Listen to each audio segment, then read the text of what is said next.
Race and patriotism. In Hampton Roads and across the country, relationships between blacks and whites became strained. Overcrowded buses, 6-day work weeks, constant noise and construction, shortages of sugar, coffee, butter, and meat, all of these factors came together to create tension. This was not a new problem.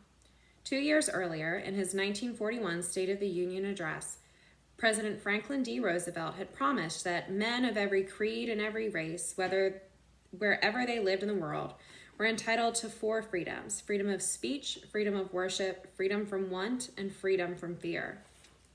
He pledged that the United States would help to overcome dictators in other countries who would deny other people their freedoms. African Americans were sympathetic to the needs of oppressed people around the world. They shared in the horror when they learned about the acts of the Germans against their Jewish citizens, limiting the jobs they could have, imprisoning them, denying them citizenship, treating them with violence, segregating them into ghettos, working them to death in slave camps, and having them killed. How could Black Americans learn about the way the Jews were treated without comparing some of these experiences to some of their own struggles against slavery, unfair treatment, and violence at home?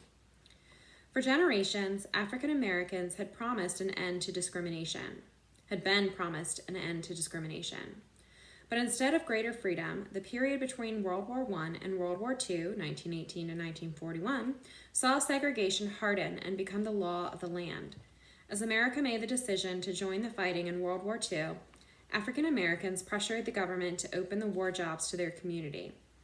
Leaders like A. Philip Randolph, who had helped make the Fair Employment Practices laws a reality, asked the country to show its patriotism by treating all of its citizens fairly.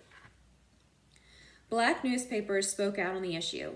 Help us to get some of the blessings of democracy here at home first before you jump on the free other people's bandwagon and tell us to go forth and die in a foreign land, said P.B. Young, the owner of Norfolk Journal and Guide, in a 1942 editorial. Should African Americans fight for freedom overseas when they did not experience it for themselves at home?